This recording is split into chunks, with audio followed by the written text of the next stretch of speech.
Petit pays, c'est une chanson qui parle des deux petits pays qui sont les miens, à savoir le Burundi et le Rwanda.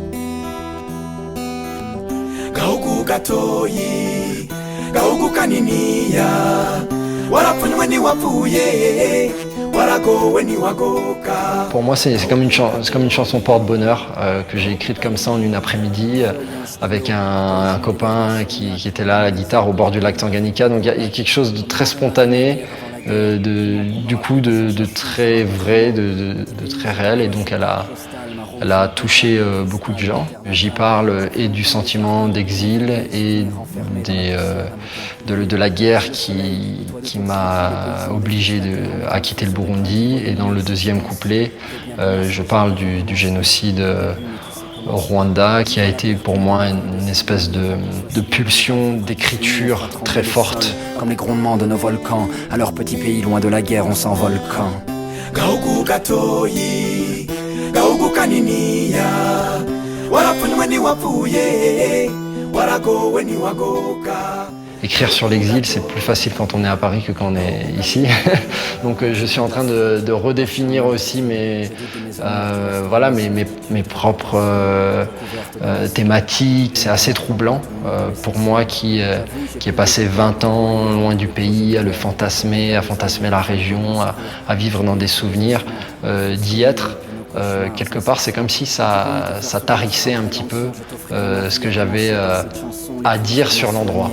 Quand je partais en vrille, seulement laisse-moi pleurer quand arrivera ce maudit mois d'avril. Tu m'as appris le pardon pour que je fasse peau neuve, petit pays. Dans l'ombre, le diable continue ses manœuvres. Tu veux vivre malgré les cauchemars. J'ai été très impressionné par la mobilisation de la jeunesse burundaise. J'ai trouvé que les jeunes ont fait preuve de beaucoup de courage déjà, qu'ils ont fait preuve de beaucoup de maturité politique.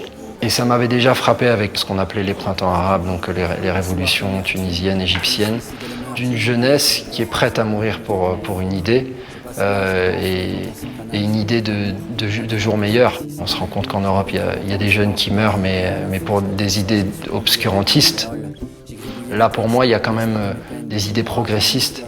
C'est pour moi comme un souffle de renouveau, comme une espèce de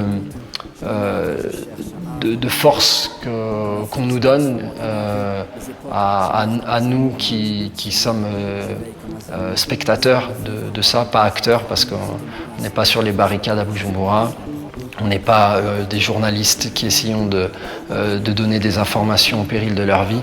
On est spectateurs de ça, de loin. Ça nous donne une force pour continuer, pour essayer d'être plus ou moins à la hauteur de ces engagements. Je t'aime, ça j'en suis